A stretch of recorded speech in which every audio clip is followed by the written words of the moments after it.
How you doing, YouTube? Matt Master Beer Reviews, back with yet another review. Brewery you've had before. I dig their stuff. A little bit hit or miss, but for the most part, I like what they're throwing down. And that is Kent Falls Brewing. It's their Bird Post Pale Ale. This comes courtesy of Tyler. Thank you very much, brother. Sitting off a bit of New England Jammers. And, you're talking about a low ABV crusher. This is right up my alley. That's essentially what most of what Tyler sent off this time. So he's been digging on the low ABV jams, as am I. And label-wise, I kind of really dig this. I mean, it's just a bunch of the tops of like a bunch of binds, like hop binds, stuff like that, with a little bird on there. Was that a blue heron? Yeah.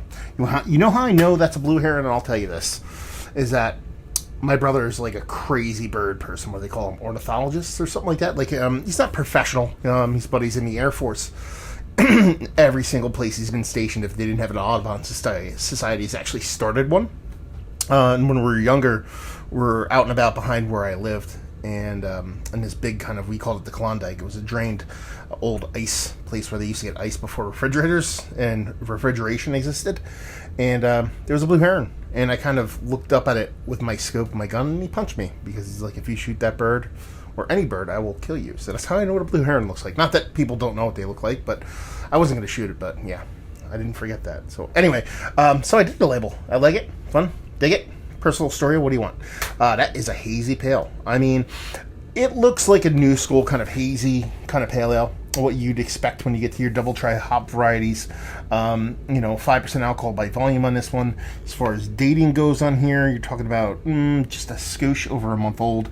And yeah, but it also could be, just a very yeast-driven kind of pale, too. It might have a little bit of kind of bits and pieces of something beyond your typical yeast that a lot of brewers use nowadays. Not something you would put past Kent Falls and what they do and produce beer-wise. So, yeah. So, rich, golden color, soft haze. Let's get a nose.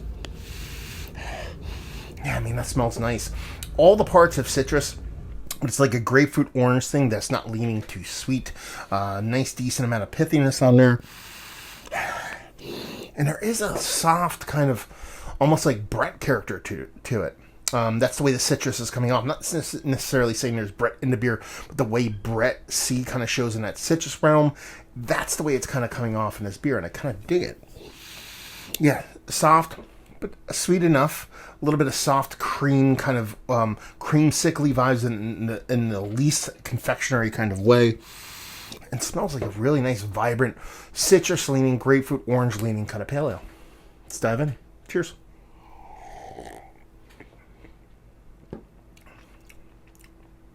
Man, okay. This definitely tastes like creamsicle. Like to the point where I'm kind of blown away that this isn't a lactose-laden beer. Wow. That has like a rich lactose vibe to it. That's crazy. No, and it's not like a vanilla.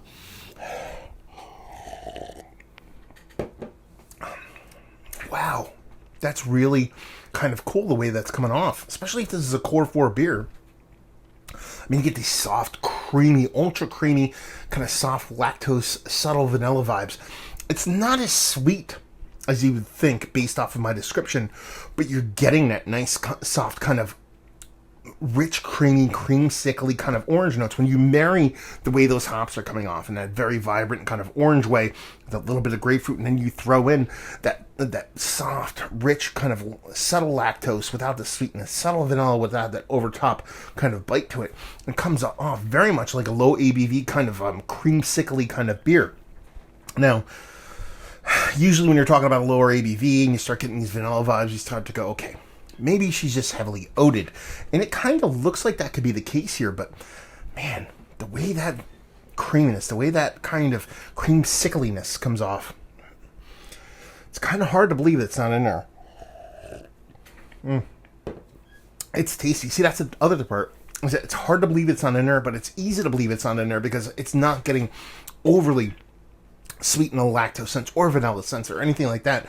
So it's almost like if you kind of kilned some oats, if you toasted some oats or malt with and you kind of drizzled the oats or the malt with some kind of vanilla kind of addition, extract, whatever you want to call it, to where you're almost kind of boosting up those vibes you typically get from a heavily oated beer that kind of gives you those kind of soft, kind of lactose vibes, because you're getting a luscious mouthfeel in here, and getting that rich, kind of soft, kind of lactose without the sweetness, and you're getting a nice, decent dollop of orange and like grapefruit on here that ends up coming off as like a 5% fun milkshakey, creamsicle-y kind of IPA.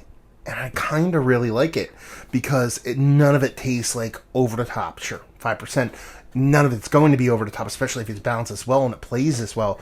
But man, this is a really fun beer. Not what I expected. Yeah. Orange creamsicle, a little bit of grapefruit, really luscious, silky, creamy mouthfeel to it. Super drinkable, a little nice, not a little bit, a decent amount of dryness when you finish. Still, you get that little residual sugar thing.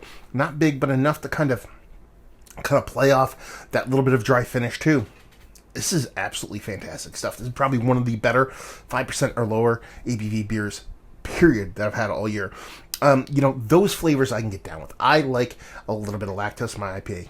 Nothing wrong with that. There's no reason to shy away from saying that. If some people out there know, kind of bat their eyes and look at that as a negative thing. If it's done right, lactose in any beer can work quite well.